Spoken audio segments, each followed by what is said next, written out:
Hi guys, welcome to our channel Telugu audio stories with Maitri. నా channel ని ఎవరైనా first time చూస్తున్నట్టయితే తప్పకుండా లైక్ చేయండి, షేర్ చేయండి అండ్ సబ్స్క్రైబ్ చేసుకోండి. నా ఇష్టతకి పార్ట్ 70. ఇక లేట్ చేయకుండా స్టోరీలోకి వెళ్ళిపోదాం. పద్మజ తన రెండు చేతులు కట్టుకుని సీరియస్ గా అంజలి వైపు చూస్తుంది. ఆమె కళ్ళల్లో నా కొడుకుని తినేసేలా చూస్తుంది అన్న కోపం కొట్టొచ్చినట్టు కనిపిస్తుంది. బస్ దిగాక దాని ఫలితం ఎలా ఉంటుందో అనుకుంటూనే అంజలి వైపు చూశాడు వైభవ్. అంజలి మాత్రం వైభవ్ ని చంపేసేలా చూస్తుంది. దానికి రీజన్ కరిష్మా తనతో క్లోజ్ గా ఉన్నందుకు. ఆ సీన్ వైభవ్ కి అర్థమయ్యింది. ఇక వాళ్ళిద్దరిని అలా చూస్తుంటే అమ్మవారి ముందు మేకల్ని బలిపెట్టినట్లుగా ఉంది. బాబోయ్, ఏంటి ఇంత హీట్ ఎక్కిపోతుంది? ఏసీ బస్ లోనే చెమటలు పడుతున్నాయి వైభవ్కి. ఇంకాసేపు ఉంటే బస్ తగలబడిపోతుందేమో అన్న భయం పట్టుకుంది.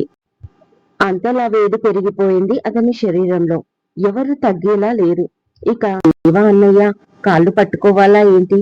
అన్నిట్లో తనకు ధైర్యం ఇచ్చి అండగా నిలిచే తన ఫాదర్ హరి కూడా ఇక పైన దేవా అన్నయ్య ఎలా చెప్తే అలాగే చెయ్యి అంటున్నాడు. దేవుడా, ఇప్పుడు నేనేం చేయాలి అని ఆలోచిస్తుంటే పాపం అతని బ్రెయిన్ కూడా హీటెక్కిపోతుంది. అంతలోనే బావా అంటూ చెయ్యి లాగింది బుజ్జి వైపు చూస్తూ కరిష్మా.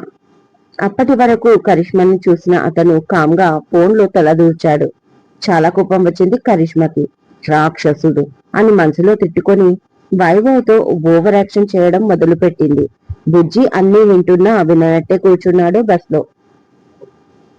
ఇష్ట, ఇప్పుడు ఎలా ఉంది నీకు అని తను కళ్ళు తెరవగానే అడిగాడు దేవాంశ్. ఆమె పక్కనే తన చెయ్యి పట్టుకొని రాకీ కూడా దిగులుగా కూర్చున్నాడు. ఈషిక కంగారుగా పైకి లేచి నాకేమైంది అని అడిగింది బెడ్ పై ఉండడంతో భయపడుతూ.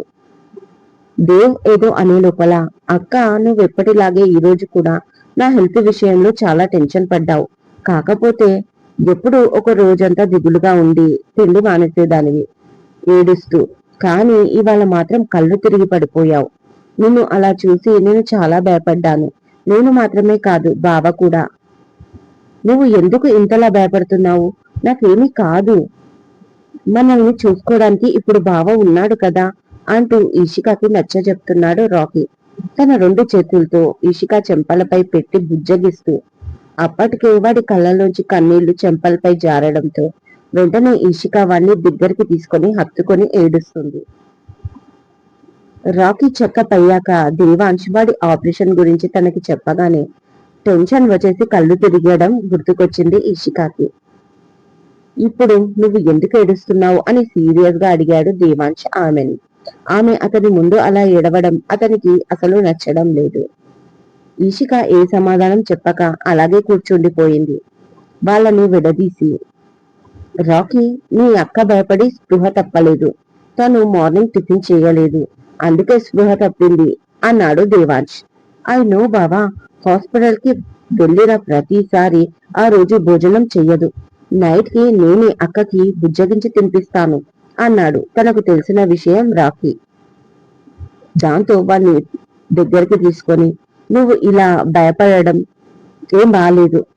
అనవసరంగా వాణ్ణి భయపెట్టినట్టుంది ఈషిక.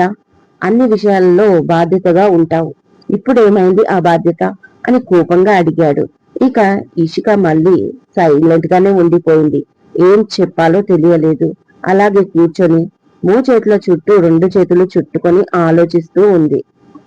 అప్పుడే దేవా అని వినిపించింది డోర్ దగ్గర. ఫామ్ హౌస్ నుంచి వచ్చేసినట్టున్నారు అనుకుంటూ, హా నానమ్మ, వెల్కమ్ టు హోమ్ అంటూ డోర్ దగ్గరికి వెళ్లి డోర్ పూర్తిగా ఓపెన్ చేశాడు.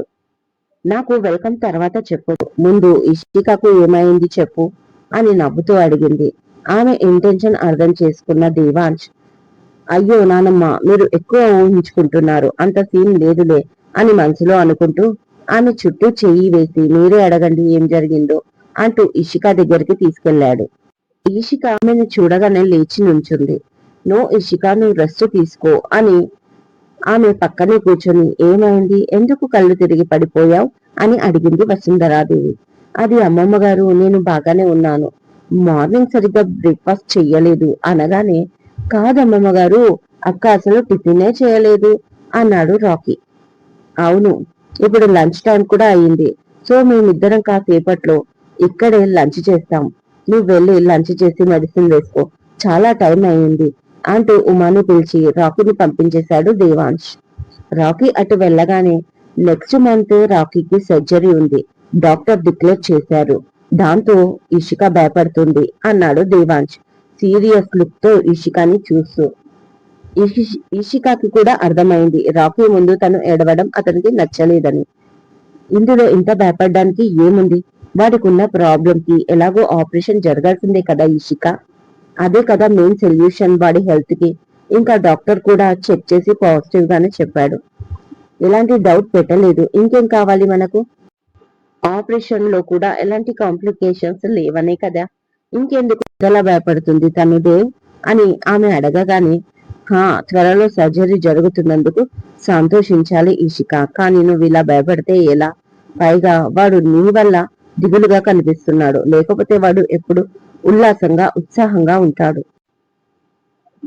ఇలాంటి టైంలో వాడు చాలా ధైర్యంగా ఉండాలి. అయినా నువ్వు ఎలాగో వాడికి ఆపరేషన్ చేయించాలి అనుకున్నావు కదా, మరి ఇప్పుడెందుకు కొత్తగా నీకు భయం అంటూ ఇషిక చెంప చెయ్యి వేసి మరీ లాలనగా అడిగింది వసుంధరాదేవి. వెంటనే ఇషిక వసుంధరాదేవిని హత్తుకొని, నాకు చాలా భయంగా ఉంది అమ్మమ్మ గారు. ఇన్ని రోజులు మా తమ్ముడికి ఏమీ కాదు, నేను ఆపరేషన్ చేయిస్తాను, వాడిని కాపాడుకుంటాను అని ఆశతోనే బతికాను. కానీ అది ఒక్కసారిగా ఈ సిచ్యువేషన్ నా ముందుకు వచ్చేసరికి చాలా టెన్షన్ గా ఉంది. ఆపరేషన్ వల్ల వాడు బాగవుతాడు నాకు తెలుసు, అయినా మనసులో ఏదో తెలియని భయం. కానీ ఒకటి అమ్మగారు, రాకీ అంటే నాకు ఇష్టం, ప్రేమ మాత్రమే కాదు, ప్రాణం. నాకు తెలియకుండానే వాడు నాకు తోడు అయిపోయాడు. ఇప్పటికి వరకు వాడు లేనప్పుడు నేను ఎలా బ్రతికానో గుర్తుకే లేదు అసలు. ఇక పైన వాడు నా లైఫ్ లో లేకుండా కనీసం నేను నా లైఫ్ ని ఊహించుకోలేను అంటూ ఏడుస్తుంది ఇషిక. తన భయం దేవాంశికి అర్థమైంది, కానీ తన భయం కేవలం మాటలతోనే తగ్గదు అనిపించింది. అప్పటి వరకు వసుంధరాదేవి తనకు ధైర్యం చెప్తూనే ఉంది. ఇక అవన్నీ ఆలోచించకు, ముందు జరిగేది చూడు. నువ్వు ధైర్యంగానే ఉంటే వాడు కూడా ధైర్యంగా ఉంటాడు. నువ్వు భయపడితే ఆ పసివాడు ఏమైపోతాడు? ఇంకా వాడు నవ్వుతూ ఆపరేషన్ థియేటర్ లోకి వెళ్ళాలి, అలాగే నవ్వుతూ బయటికి రావాలి. అలా జరగాలి అంటే నువ్వు ముందు సరిగ్గా ఉండు, టైంకి తిని ఆ తర్వాత వాడికి అన్నీ చూసుకో అని మందలించి, నాన్న నేను మీకు ఫుడ్ పంపిస్తాను, ఇద్దరూ తినండి, ఇప్పటికే చాలా లేట్ అయింది అంటూ వసుంధరాదేవి ఆ రూమ్ నుంచి వెళ్ళిపోతుంది.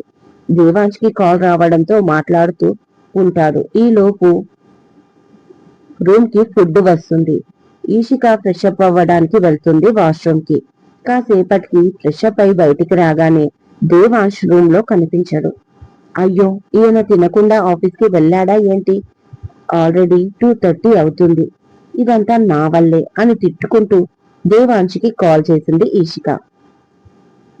లిఫ్ట్ చేసిన దేవాంశ్ చెప్పు అన్నాడు. మీరు లంచ్ చేయకుండా వెళ్ళిపోయారు ఏంటి అని అంటుంది ఈషిక చాలా నెమ్మదిగా. మరేం చెయ్యాలి, ఏడ్చేవాళ్ళంటే నాకు ఇష్టం ఉండదు అన్నాడు దేవాంశ్. అవునా, మరి నేను ఇంటికి వచ్చిన కొత్తలో రోజుకో రకంగా ఏడిపించేయాలని ఆలోచించేవారు కదా అంటుంది ఈషిక. అప్పుడు ఏడిస్తేనే నచ్చేదానివి, కానీ ఇప్పుడు అలా కాదు అనగానే ఈషిక సిగ్గుతో కూడిన చిరునవ్వు వచ్చి చేరింది ఆమె పెదాలపైకి. అందంగా స్మైల్ చేస్తూనే, ఇంతలోనే ఆ మార్పు ఎందుకో తెలుసుకోవచ్చా అని ఆమె అడగగానే, గ్యారంటీగా తెలుసుకోవచ్చు, కాకపోతే అంతకు ముందు నా మనసులో ఉన్నది మీరు తెలుసుకోవాలి. అలా తెలుసుకోవాలి అంటే అంటూ 2 సెకండ్లు ఆగాడు. అతను ఏం చెప్తాడా అని ఈషిక గుండె డకడకా కొట్టేసుకుంది. కొంపదీసి ఆమె ఆలోచించేదే అతను చెప్పడు కదా, ఒకవేళ అదే చెప్తే తన చిన్న గుండె తట్టుకుంటుందా అని ఇలా ఆలోచిస్తూ ఉండగా సడన్ గా తన చెయ్యి ఎవరో పట్టుకొని ఒక వైపుకు గట్టిగా తిప్పి దగ్గరికి లాక్కోవడంతో కంగారు వచ్చేసింది. వెంటనే అది ఎవరో చూసి షాక్ అవుతూ వెళ్ళి అతన్ని గట్టిగా అతుక్కుపోయింది ఈషిక. ఎందుకంటే ఆ చెయ్యి పట్టింది లాగింది ఎవరో కాదు, ఆమె మనసు ఎంతో కోరుకుంటున్న ధీమాంష్ తన ఎదురుగా ఉన్నది. ఇక అతని కళ్ళలోకి చూస్తూ ఉండిపోయింది ఇషిక. ఇద్దరి మధ్య అసలు గాలి కూడా దూరనంత దగ్గరగా అతుక్కొని ఉన్నారు వాళ్ళిద్దరు. దానికి తోడు ఆమె కళ్ళు అతని కళ్ళు చాలా దగ్గరగా ఉన్నాయి. ఇక ఇద్దరి పెదాల మధ్య ఇంచి గ్యాప్ కూడా లేదంటే నమ్మండి. అతను తల వంచి ఆమె కళ్ళలోకి చూస్తుంటే ఆమె తనను తానే మర్చిపోయి అతని కళ్ళల్లో లీనమైపోయింది. అలా ఎంతసేపు ఉన్నారో వాళ్ళకే తెలియలేదు. కాసేపటికి ఆమె చెంపపై చెయ్యి వేసి కనిపిస్తుందా అని అడిగాడు. అప్పుడు కాస్త తడబడిన ఇషిక కాస్త వెనక్కి జరగడానికి ఒక అడుగు వెనక్కి వేస్తే ఆల్రెడీ ఆమె నడుము చుట్టూ ఉన్న అతని చెయ్యి వెనక్కి జరగనివ్వలేదు. అప్పుడు చూసుకుంది ఆమె స్థితిగతి. ఒక చెయ్యి ఆమె చెంపపై, మరొక చెయ్యి ఆమె నడుమును చుట్టేసి ఉంది. మిస్టర్ మిత్తల్ ఏం చేస్తున్నారు? కంగారుగా అడిగింది చాలా నెమ్మదిగా ఇషిక. అలా అడుగుతున్నప్పుడు ఆమె వాయిస్ నూతి నుంచి వచ్చినట్టుగా ఉంది. నేనేం చేశాను? మీరే కదా జస్ట్ ఇలా చూడండి అనేసరికి అలా వచ్చి ఇలా అతుక్కుపోయారు. అమ్మాయిలు కావాలని మీద పడుతుంటే నేను మాత్రం ఏం చెయ్యాలి అని అడిగాడు దేవాంశ్ అమాయకంగా ముఖం పెట్టుకొని. అంతే చిరు కోపంగా దూరంగా జరిగింది అతని చెస్టుపై చెయ్యి వేసి తోస్తూ. నేను మిమ్మల్ని ఏమి అడిగాను అని కోపంగా అడిగింది ఇషిక. ఆమె అడిగిన దానికి సమాధానం సరిగ్గా ఇవ్వలేదు అని. ఏమడిగారు అని సేమ్ మళ్ళీ అడిగాడు అతను. తను ఏమడిగిందో అతనికి తెలుసు. మళ్ళీ అడిగించుకోవాలని చూస్తున్నాడు అనుకుంటూ, మీరు లంచ్ చేయకుండా ఎక్కడికి వెళ్లారు అని అడిగాను. మీరు ఇంట్లో ఉండే నాతో ఫోన్లు మాట్లాడుతున్నారా అని కోపంగా చూసింది ఇషిక. మరి నేను బాల్కనీలో ఉంటే మీరు మాత్రం బయటికి వెళ్ళానని కాల్ చేశారు కదా, అది లిఫ్ట్ చేయడం కూడా తప్పేనా అంటూ తన ఫోన్ ని ఛార్జింగ్ లో పెట్టేశాడు దేవాంశ్. ఓకే మిస్టర్ మిత్తల్, ఇప్పటికే చాలా లేట్ అయింది, మీరు భోజనం చేయండి అంటూ అతనికి ప్లేట్ లో సర్వ్ చేసింది ఇషిక. ఈలోపు అతను హ్యాండ్ వాష్ చేసుకొని వచ్చి సోఫాలో కూర్చున్నాడు. అతనికి ప్లేట్ ఇచ్చి ఆమె కూడా ప్లేట్ లో ఫుడ్ పెట్టుకుంది. ఇద్దరూ కలిసి లంచ్ చేస్తూ ఉంటారు. సేమ్ అదే టైంలో క్రింద మరొక సీన్ జరుగుతుంది. దేవాంశ్ లంచ్ కంప్లీట్ అవ్వగానే అతనికి సెండ్ ఆఫ్ ఇచ్చేసి రాకీ రూమ్ లోకి వెళ్తున్న ఇషికాని సుజిత పిలిచి అంజలి గురించి విషయం చెప్పగానే ఎప్పుడు ఆంటీ అని కంగారుగా అడిగింది. ఇందాకే డాక్టర్ ఇంకా తన రూమ్ లోనే ఉన్నాడు అంటూ ఇద్దరు అంజలి రూమ్ వరకు వెళ్ళగానే అప్పుడే డాక్టర్ బయటికి వచ్చి కంగ్రాచులేషన్ షీ ఈస్ ప్రెగ్నెంట్ అంటూ ఒక బాంబు వేసింది. అంతే షాక్ అయిపోయింది ఇషిక. ఇంతకీ పేషెంట్ హస్బెండ్ ఎక్కడున్నారు అని అడిగింది ఆ లేడీ డాక్టర్ చాలా మర్యాదగా. ఏంటి మీ చెల్లెలకి పెళ్లి కూడా జరిగిందా అడుగుతుంది సుజిత. షాక్ లో ఉన్న ఇషిక నోటి నుంచి మాట అయితే రాలేదు. అని వెంటనే రియాక్ట్ అవుతూ is out of station doctor, ప్రస్తుతం అంజలి సిచ్యువేషన్ ఎలా ఉంది అని అడిగింది ఇషిక. యా షీస్ ఫైన్, కాకపోతే కాస్త వీక్ గా ఉంది. నేను ఫుడ్ మెనూ ఇస్తున్నాను, అలాగే మెడిసిన్స్ కూడా, ఇవి ఫాలో అవ్వండి అంటూ డాక్టర్ చెప్పి వెళ్ళిపోయింది. మీ సిస్టర్ కి పెళ్లి జరిగింది అని ఇప్పటి వరకు చెప్పనే లేదు, ఇంతకి ఎవరతను అడిగింది సుజిత మళ్ళీ. ఈషికాకు ఏం చెప్పాలో అర్థం కాలేదు. ఆమె మాటకి సమాధానం ఇవ్వకుండానే అంజలి రూమ్ లోకి అడుగుపెట్టింది. అంజలి బెడ్ పై మోకాళ్ళ చుట్టూ చేతులు వేసి తలను వాల్చి కూర్చుంది. అంజలి ఆర్ యూ ఫైన్ అడిగింది సుజిత. వెంటనే తలెత్తిన అంజలి ఈషికాని చూసింది. ఆమె కంట్లోంచి కన్నీళ్లు కారిపోతున్నాయి. ఆ కన్నీటికి కారణం నువ్వే అన్నట్లుగా ఉంది ఆమె చూపు. ఈషికాకు ఒక సెకండ్ గిల్టీగా అనిపించింది. మళ్ళీ అంతలోనే ఇందులో నా తప్పేముంది అని మనసులో అనుకుంటూ ఉండగా, నీకోసం జ్యూస్ పంపిస్తాను అంజలి, మెడిసిన్ కూడా అంటూ సుజిత చెప్పి బయటికి వెళ్ళిపోతుంది. ఇప్పుడు నీకు తృప్తిగా ఉందా ఈషిక అని అడిగింది అంజలి. పిచ్చిగా మాట్లాడకు అంజలి, నాకెందుకు తృప్తిగా ఉంటుంది అని ఇషిక అనగానే, నా లైఫ్ పాడైపోయింది కదా, అందుకే చిన్నప్పటి నుంచి నా పైన నీకు కక్ష కదా అంటుంది అంజలి. అది నీ మెంటాలిటీ అంజలి, నీ గురించి నేనెప్పుడూ అలా అనుకోలేదు. అలా అని నేను చెప్పిన నువ్వు నమ్మవని నాకు తెలుసు. అవన్నీ నీ కుళ్ళు ఆలోచనలు, వాటిని నా పైన రుద్దకు. అయినా ఒకరితో ప్రేమ నాటకం ఆడి నీ అవసరాలన్నీ తీర్చుకొని అందలం ఎక్కాక అతనికి హ్యాండ్ ఇచ్చి పారిపోయి పెళ్లి చేసుకున్నావు కదా, ఆ పెళ్లికి నీకు దక్కిన ఫలితం ఇది. ఇప్పుడు నువ్వు కదా తృప్తిగా ఉండాలి అంటుంది ఇషిక. చాలా ఎక్కువ మాట్లాడుతున్నావు. ఇప్పటి వరకు ఇలా మాట్లాడేదానివి కాదు. ఈ ఇంటికి వచ్చాక చాలా మారిపోయావు. కానీ గతం మర్చిపోయావా? మా ఇంట్లో మిగిలిపోయిన అన్నం తిని బ్రతికావు. అది ఎప్పటికీ గుర్తుంచుకో ఇషిక అంటుంది అంజలి కోపంగా. అన్ని గుర్తున్నాయి అంజలి. నాకు నువ్వు స్పెషల్ గా గుర్తుకు చేయాల్సిన అవసరం లేదు.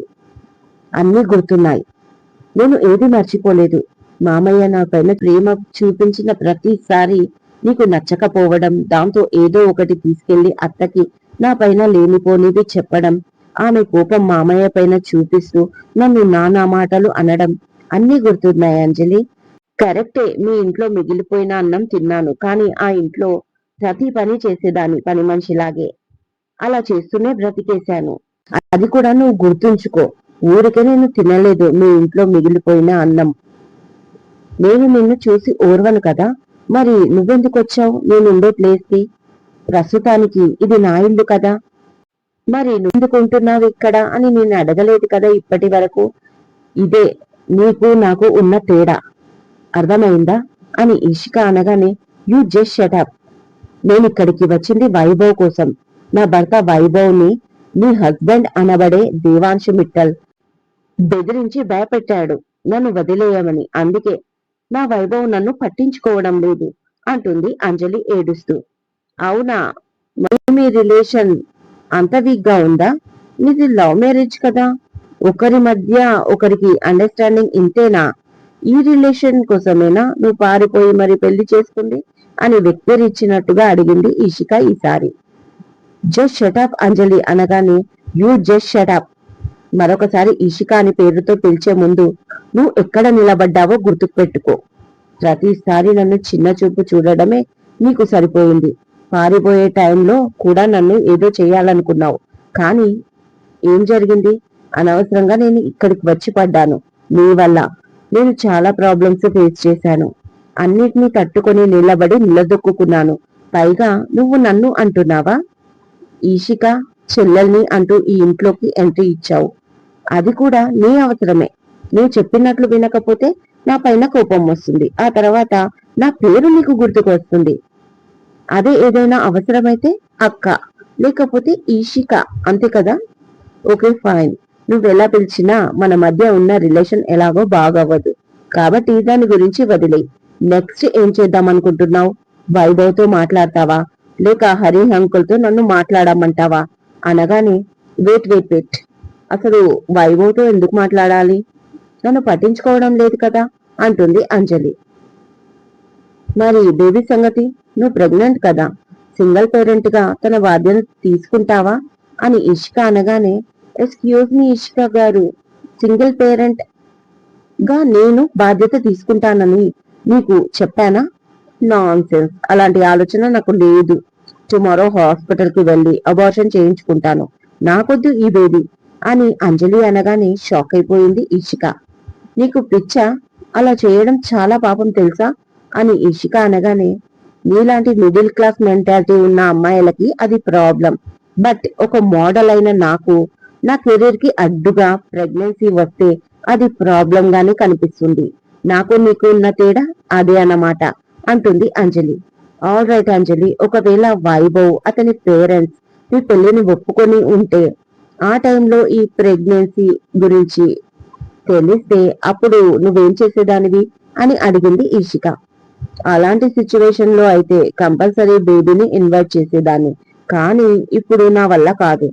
ఒకవైపు నాకు మోడలింగ్ లో అవకాశాలు కూడా లేకుండా చేశాడు ఆ దేవాంశ్. మరొక వైపు వైభవ్ పెళ్లి విషయంలో స్ట్రాంగ్ గా లేడు. అసలు పెళ్లి చేసుకోలేదు అన్నా నేనేమి చేయను. నా దగ్గర ప్రూఫ్స్ అసలే లేవు కదా. ఇక ఇలాంటి సిచ్యువేషన్ లో ఉన్న నాకు ఈ బేబీ అవసరమా అంటుంది అంజలి. అలా అంటే ఎలా అంజలి? నీ హక్కు కోసం నువ్వు వాదించాలి కదా. వైభవ్ కి చెప్పు నువ్వు ప్రెగ్నెంట్ అన్న విషయం అంటుంది ఇషిక. నో, నేను చెప్పను. టుమారో హాస్పిటల్ కి వెళ్తున్నా అనగానే, ఎందుకంత మొండి పట్టు అడిగింది కోపంగా ఇషిక. మరి ఏం చేయను? ఇక్కడికి వచ్చిందే వైభవ్ కోసం. అతన్ని విడిపించుకోవడం కోసం. బట్ నా అదృష్టమో దురదృష్టమో తెలియదు కానీ అతన్ని దేవాంశు వదిలేశాడు. అమ్మయ్య అనుకున్నాను. కానీ ఏమైంది? అతనికి వేరే చోట ఎంగేజ్మెంట్ ఫిక్స్ అయింది. ఇలా ఎందుకు చేశావు అని వైభవ్ని అడిగితే పిచ్చి మాటలు మాట్లాడుతున్నాడు. పోనీ నువ్వేమైనా హెల్ప్ చేస్తావేమో అంటే నువ్వు అసలే పట్టించుకోవడం లేదు అని అంజలి అనగానే, నువ్వు వైభవ్ని ప్రేమించావు కదా అంజలి అంటుంది ఈషిక. హా, మరి తిరిగి అతను కూడా నన్ను ప్రేమించాలి కదా. కానీ ఇప్పుడు వైభవ్ టైంపాస్ అంటున్నాడు. సీరియస్ గా లేను ఈ రిలేషన్ లో అంటున్నాడు. మరి ఏం చేయాలి అంది అంజలి. ఒకవేళ వైభవ్ మీ రిలేషన్షిప్ కి ప్యాచప్ ఇస్తే మీరిద్దరు కలిసి ఉంటారా? అప్పుడు నువ్వు బేబీని ఇన్వైట్ చేసావా అని అడిగింది ఈషిక. అయ్యో అక్క, నేను మొదటి నుంచి ఏం చెప్తున్నాను? అసలు ఇక్కడికి వచ్చిందే వైభవ్ కోసం కదా. ఇంకా మళ్ళీ కొత్తగా అడుగుతావేంటి నువ్వు? మళ్ళీ కొంచెం సెంటిమెంట్ చిరకరించింది అంజలి. బట్ ఈషిక అవన్నీ పట్టించుకోకుండా, సరే టుమారో హాస్పిటల్ కి వెళ్ళకు. అట్లీస్ట్ ఒక వారం రోజులు టైం ఇవ్వు నాకు. నేనే అన్ని సెట్ చేయడానికి చూస్తాను అంటుంది ఈషిక. ఇక అంతే. అంజలి మనసులో అమ్మయ్య అనుకుంది.